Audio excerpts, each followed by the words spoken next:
السلام عليكم ورحمة الله. مرحبا بكم معايا في وصفة جديدة. نتمنى هذا الفيديو يلقاكم في أحسن الأحوال وصحة جيدة يا ربي. اليوم إن شاء الله نحضر معكم بليغات اللي كيجيو مقرمشين وكيجيو معلكين وشاربين العسل.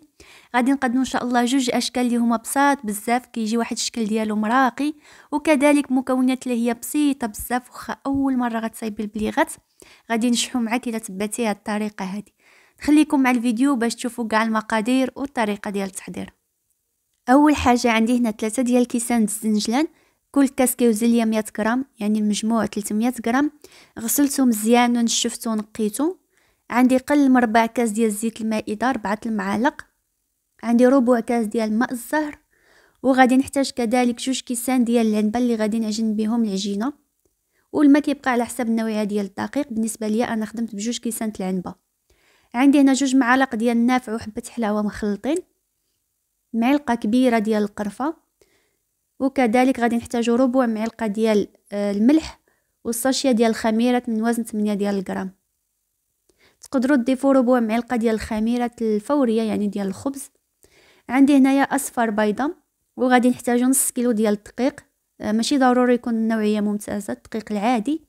وغادي نحتاج كذلك نص كاس ديال الزبده اللي دوبتها نوازل، ضروري كندوبوها مزيان حتى كيمشي منها الحليب ديالها. عندي هنايا نص كاس. بالنسبه للطريقه كنجمعوا النواشف كاملين في واحد القصعه.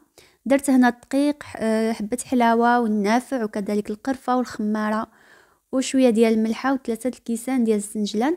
تقدروا ديروا حتى نص كيلو ديال الزنجلان، يعني ديروا نفس الكميه ديال الزنجلان هي نفس الكميه ديال الدقيق، اولا ديروا قل، يعني كيبقى على حسب الذوق وعلى حسب الاختيار. هنايا غادي نزيدو ديك السوائل. عملت الزيت وماء الزهر وكذلك الزبده، وغنديرو اصفر بيضه. غادي نرمل واحد شويه دقيق مع هاد السوائل هادو، اي واحد شويه هكا بيديا. عاد كنبداو نزيدو الماء تدريجيا. بالنسبه للماء انا هاد العجينه خدات ليا جوج كيسان ديال العنبه اللي كيكونوا عامرين، يعني كيبقى على حسب النوعيه ديال الدقيق واش كيشرب ولا ما كيشربش. دائما الماء بقى تزيدو بشويه بشويه وحنايا كنجمعوا العجينه. خصنا نحصلوا على واحد العجينه اللي كتكون شاده راسها، يعني خفيفه واحد شويه على العجينه ديال الشباكيه، ما كتكونش خفيفه بزاف، ما كتكونش كتفرتت بحال اللي كنديروا العجينه الشباكيه. تكون شاده راسها وما كتكونش بحال اللي قلت لكم قاصحه بزاف. صافي كنبقاو نزيدوا الماء تدريجيا، وحنايا كنعجنوا هاد العجينه، ندلكوها مزيان مزيان حتى كتجمع لينا العجينه مزيان. هذا هو القوام تاع العجينه. شوفوا القوام ديالها كيفاش عامله البنات، واحد القوام اللي هو بحال اللي كتشوفوا العجينه قاصحه ماشي خفيفه وشاده راسها. هنا مباشره فوق سطح العمل غنشكلها على شكل حريبيل، وغادي نقطعوها لقطع صغيره. بالنسبه ليا دائما انا بحال هكا ملي كنبغي نخدم فوق سطح العمل وكتكون العجينه قاصحه باش ما كتنشفليش، كنعملوا قطع اللي هما صغار وكنطلقوا العجينه يعني على حسب على قد يديكم، يعني باش دغيا تصايبوها ما كتبقى لكمش فوق سطح العمل وكتنشف لكم العجينه. ضروري كنديروا هذوك اللي بقاو ليا بلاستيك غذائي، وفوق سطح العمل كنرشوا شويه ديال الدقيق وكنطلقوا العجينه اللي كتكون رقيقه. ضروري ان العجينه تكون رقيقه بزاف باش هكا يجيونا واحد المعجنات اللي مقرمشين ما يجيوناش معجنين وفيهم ديك كميه ديال العجينه من الداخل بزاف. كنديروهم رقاقين بزاف.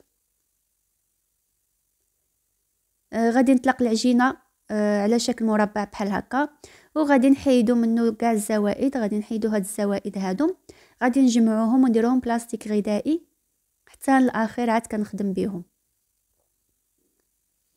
ضروري كنديروهم في بلاستيك غذائي باش ما كتنشف ليناش العجينه. بالنسبه هنا باش تاخذوا العبار، بالنسبه لي انا عندي في هاد السيليكون العبار غادي ناخذ ما بين سنتيم حتى سنتيم ونص، وتقدروا تاخذوا يعني غير بصبع يديكم تعبروا الشريط الاول، هو به تاخذوا كاع العبارات تبقاو تهزوه وتحطوه فوق العجينه وتقطعوه.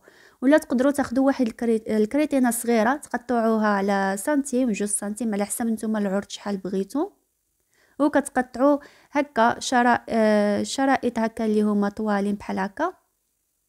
تقدروا تخدموا بهذه الطريقه، يعني تقطعوا الشريط الاول وكتاخذوا به العبار بهذا الشكل هذا. بالنسبه لي هاد البليغات انا عملتهم شويه رقاق، بغيتو ديروهم غلاط ديروهم. صراحه هاد المعسلات ملي كيكونوا صغار كيجيو زوينين، كيجي الشكل ديالهم صراحه زوين. هنا كناخذوا الشريط الاول كنلفوا اللفه كامله على جوج الاصابع، عاد كنضيفوا الصبع الثالث بحال هكا وكنكملوا ندوروا بديك الشكل. كنضغطوا على العجينه مزيان مزيان، كنحيدوا الزوائد صافي، وكنقرصوا العجينه مزيان من التحت باش ما كتفتح ليناش في المقله. غادي نعاود معكم وحده اخرى. كناخذوا العجينه كنلويو على الصبع ديال يدينا بحال هكا جوج الاصابع، عاد كنضيفوا الصبع الثالث وكنكملوا اللفه ديال العجينه. كنحيدوا الزائد ديال العجينه وكنضغطوا مزيان من الاسفل وكنقرصوا العجينه.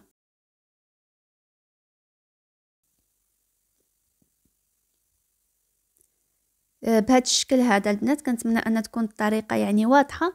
هي صراحه سهله بزاف، ما كتاخذش منكم بزاف ديال الوقت.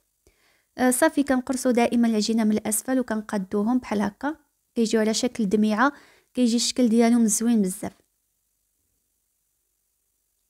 كناخذوا الشريط كنلويو على جوج اصابع لفه كامله، كنكملوا اللفه بالاسبوع الثالث، كنحيدوا الزوائد، كنقرصوا العجينه مزيان من الاسفل على هذا الشكل باش ما كتفتح ليناش في المقله. بالنسبه للشكل الثاني طلقت العجينه اللي كتكون حتى هي رقيقه، كنحيدوا الزوائد، كنديرهم بلاستيك غذائي دائما كنزبقوهم هما الاولين كنحيدوهم. كما شفتوا خديت واحد الكريطينه صغيره اللي قطعتها هكا، عبرتها وقطعتها كتكون على شكل مربع، وغادي نعبروا بها هي غادي ناخذوا العبارات باش كيجيونا واحد البليغات اللي هما مقادين، ما كتجيناش وحده كبيره وحده صغيره. هكا كناخذوا الجراره وكنبقاو ناخذوا بها العبار على شكل ديال الطول بحال هكا، وكناخذوا العبار على شكل ديال العرض بنفس الطريقه، وكنقطعوهم على شكل مربع. حتى هذا الشكل هذا كيجي زوين صراحه، كيجي الشكل ديالو مزويون حتى هو عاطي العين وهماوي.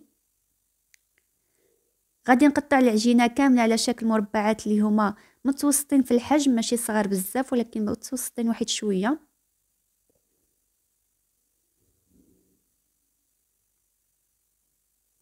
بالنسبه للطريقه باش ناخذوا العبر راه كاين طرق عديده باش نقدروا ناخذوا العبر. الا عندكم غير شي قطعه اولا شي مرشم هكا ديال الحلوى يكون شويه صغير ما يكونش كبير باش كيجيوكم معسلات ديالكم زوينين، وكناخذوا به العبر. بهذه الطريقه هذه كناخذوا ديك الجزء الاسفل كنطلعوا الجزء الاعلى، ولكن كنخليه غير في الوسط بحال هكا. كناخذوا العجينه من التحت كنتنيوها بهذه الطريقه هذه وكنضغطوا، كندير واحد شويه الماء في الوسط باش كتشد ليا مزيان مزيان العجينه في الوسط. كنقرصوا الجوانب، كنحطوا جنب فوق جنب وكنضغطوا عليه مزيان مزيان، كنقرصوه باش هكا ما يتفتح ليكمش في الفران عفوا في المقله. حتى هذا الشكل هذا كيجي زوين الصراحه، كيجي الشكل ديالو هماوي وزويون عاطي للعين. انا غير اقترحت عليكم يعني اقتراحات تقدروا تعملوا بليغات يعني بجوج اشكال بحال هكا وبالعجينه وحده فقط.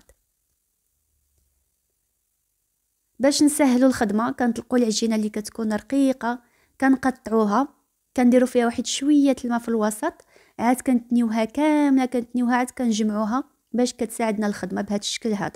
كناخذوا ديك الجزء الاسفل كنتنيه الجزء ديال الاعلى، ولكن كنخليها غير في الوسط ما كنوصلوهاش للفوق نهائيا. كنديروا شويه الماء في الوسط كما شفتوا، وكنتنيو العجينه كامله عاد كنبداو نخدموها بهذه الطريقه هذه. كتساعدنا الخدمه بحال هكا وكنساليوهم بالخف وما كياخذوش منا بزاف د الوقت. واخا تكون يدك غير بوحديتك ما كياخذوش منكم بزاف ديال الوقت هاد البليغات صراحه. بالزربه كنصايبوهم ما فيهمش بزاف التماره وحتى التشكال ديالهم بسيط بزاف. صافي انا غادي نشكلهم كاملين وغادي نديرهم في واحد الميده كبيره هكا ولا في شي بلاطو كنخليهم ينشفوا. بالنسبه غادي نوريكم واحد الطريقه اخرى باش تاخذوا العبار الاشرطه. كتاخذوا واحد الكريتينه كتعبروا فيها سنتيم ولا 2 سنتيم على حسب شحال بغيتو، وكناخذوا بها العبار بحال هكا. انا فقط غير بغيت نوريكم يعني نقترح عليكم الطريقه باش تقدروا تاخذوا العبار ديال الاشرطه باش يجيوكم قادين ويجيكم بليغات ديالكم مقادين، ما تجيكمش شي وحده صغيره وحده كبيره. هانتوما كتشوفوا هاد البليغات كبارين ودرت هادوم صغارين ديالو، وكذلك البليغات هادوم كاينه اللي صغارين وكاينه كذلك اللي عملتهم كبارين، يعني كيبقى على حسب الذوق ديالكم هما صغار ولا كبار، مهم كيجيو زوينين. ولكن صغار الصراحه عجبني الشكل ديالهم كيجيو زوينين كتر. هنايا تا بديت كنقلي، راه قريبا سالي القليه البنات ديال هاد البليغات. عاد تفكرت باللي كنصور، بقات ليا تقريبا غير شي 3 ديال القليات فقط وغادي نسالي هاد البليغات. فواحد الكاسرونه اللي غارقه كنديروا الزيت. من احسن خذوا شي حاجه صغيره وتكون غارقه وكديروا الزيت، ما ديروش في شي مقله كبيره كتاخذ لكم بزاف ديال الزيت. ديروا غير شي حاجه صغيره كديروا فيها الزيت، كتخليوها حتى كتسخن وكديروا النار اللي يعني اقل مستوى عندكم في البوطه، النار اللي تكون مهيله باش ما تحرق ليكمش هاد البليغات وكيبقاو خضرين من الداخل معجنين. حنا خصنا نديرهم على نار اللي هي منخفضه وكيتقرملوا، كيطيبوا من الداخل ومن برا وكيتحمروا كيبقاو مقرملين وكيبقاو زوينين. كنبقى نحركوهم كل مره حتى كيتحمروا. بالنسبه للعسل درتها سخنت واحد شويه. الصراحه ملي جربت العسل كنسخنوها واحد شويات كنديروها المعسلات، راه كتشد العسل بزاف في المعسلات العكس الا كانت ثقيله. هنا ضروري المعسلات ديالنا كنديرهم فواحد الشبيكه، كنحيدوا الزيت باش ديك الزيت ما كتخسر ليناش العسل. ما تخليوهمش يتحمروا بزاف، غير واحد شويه يذهبوا ويكون النار اللي مهيله باش كيطيبوا كيبقاو مذهبين ما كيتحرقوش. باش هكا كياخذوا اللون ديال العسل ما كيوليش اللون ديالو مغلوق. بحال هاد اللوين هذا هو هذاك كيبقى اللون ديالو زوين، وما كديرهم في العسل كيزيدوا يذهبوا وما كيتغمقش اللون ديالو. ضروري كنصفيوهم من الزيت وكنديرهم في العسل وكنخوي عليهم العسل. ضروري نخويو عليهم العسل باش كيشربونا كميه العسل كبيره. هذه هي المقله الاخيره اللي بقات ليا ديال هاد البليغات.